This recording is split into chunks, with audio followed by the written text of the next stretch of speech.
นี่แม่นสวนดอกไม้อยู่เพชรบูรณ์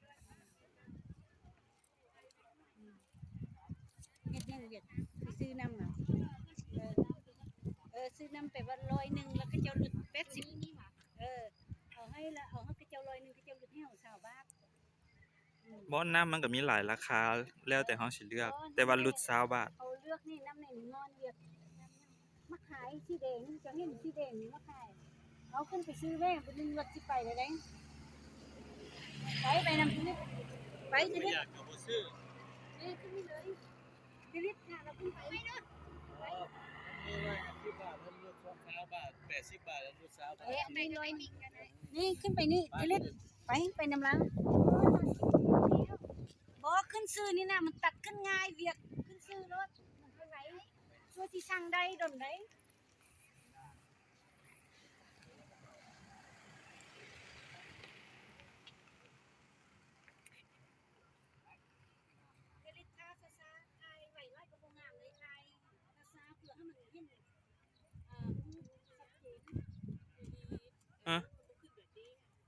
เอาก็ขึ้นแหละได้แล้วขึ้นไทยถึงไทยถึงแล้ว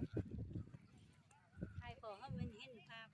ว่าเป็นไทยหมดละเอียดไปเลยทางนี้ยากที่บอกนี่นะทางสันนี่เลยมันขึ้นไงบ่แบบบอกผลิตนะไปเขาขึ้นไม่ใช่ขึ้นทางนี้หรอเขาไปยักขึ้นทางนี้เขาก็ขึ้นทางนั้นบอกจิริตกันยักขึ้นทางตัดยาจิริตเขาไปก็ไทยแล้วไทยบอกมันเห็นคนเพราะว่าจิริตไทยเป็นสาวเนี่ย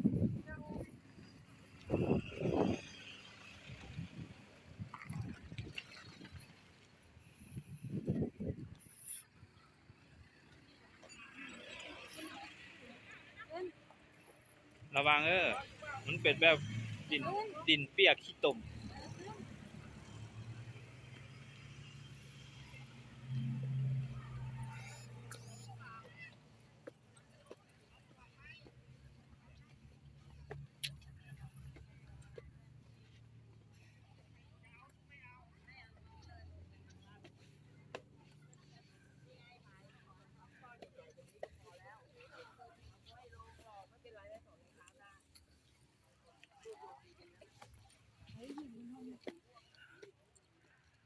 ได้ขึ้นรถเนี่ยขึ้น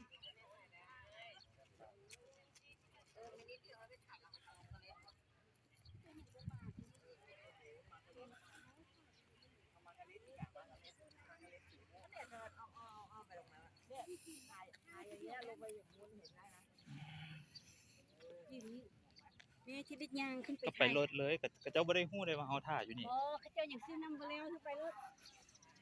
เจ้าไปไทยมองรถ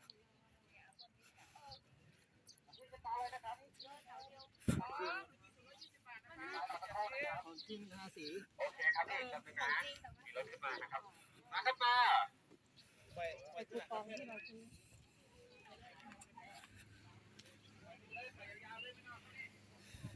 มาแล้วขวานะครับขวาไปเลยครับที่ขวามานะครับขวานะครับขวาเลย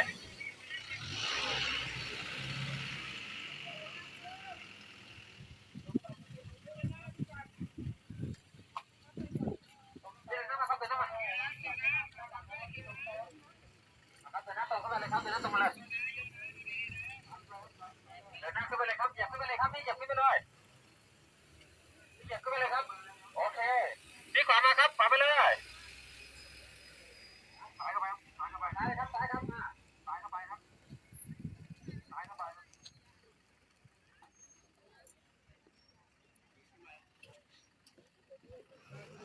ลงไปแล้วรันต่อรันไปเลยนะ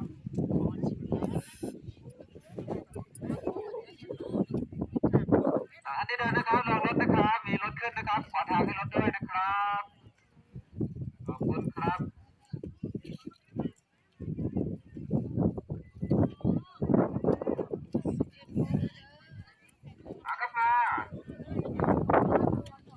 ครับ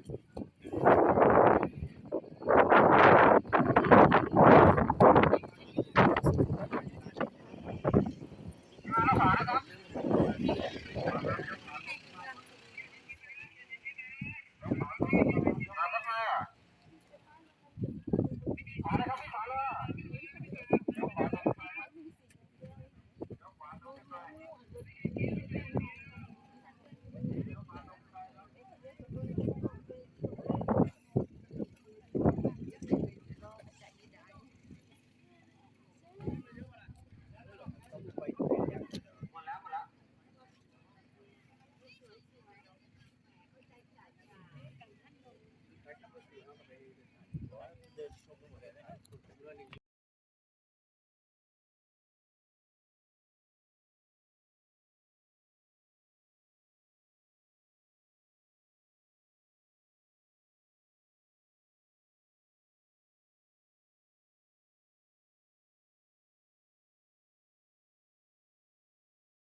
กังหังลมจังหวัดเพชรบูรณ์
จุดที่สี่กับมา ไม่ลง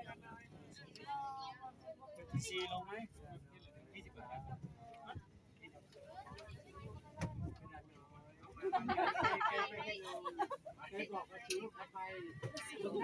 เราไปต่อไหม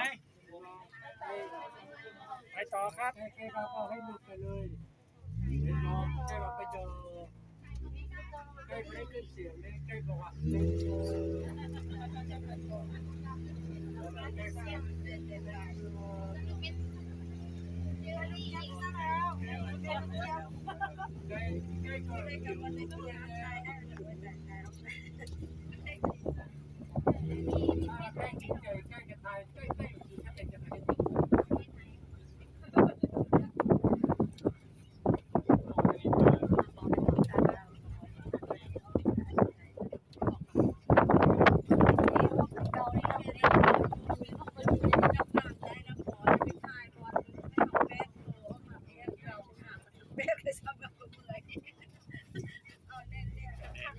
เดียวแล้วพอ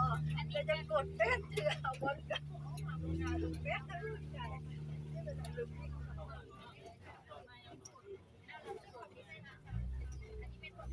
ที่ทำเป็นเซลล์สีเราเองก็ไม่เซลล์สีไม่เซลล์สีเกี่ยวกับตัวแล้วไปมาเจ้าหลังกุ้งได้ละ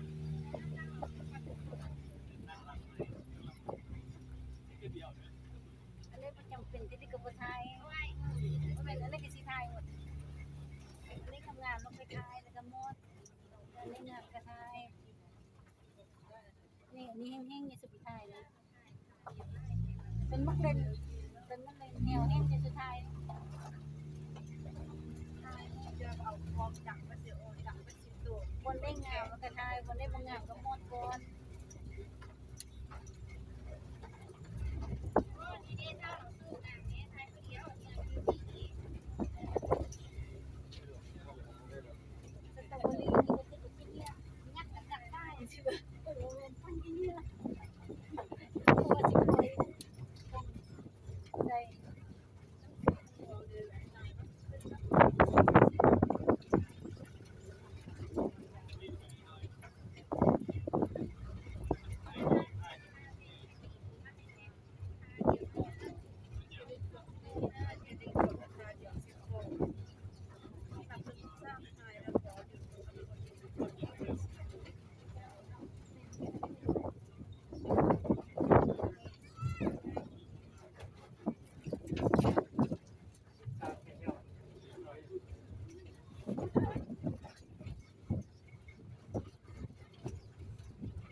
งามเป็นหย่อมทับที่ลายกันหย่อมทับ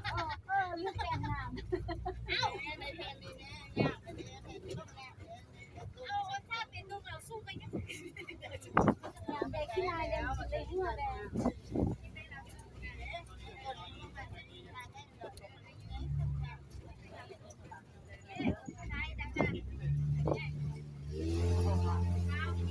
โอ้ตรงไหนพี่จะบอกพวกนี้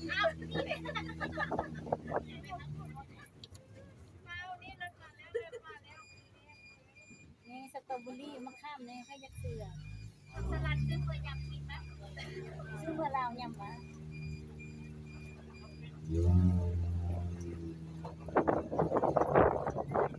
นี่น้ำมันในสตรอเบอรี่นี่เป็นกินได้แก้ว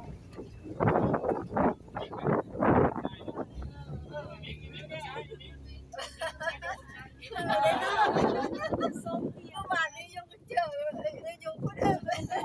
ยังเจอ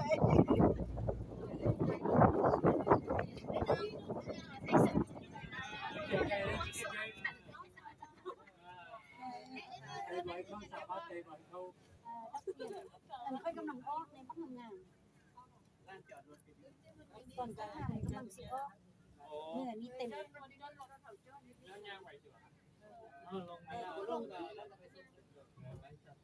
ใกล้ๆลงเลยบ่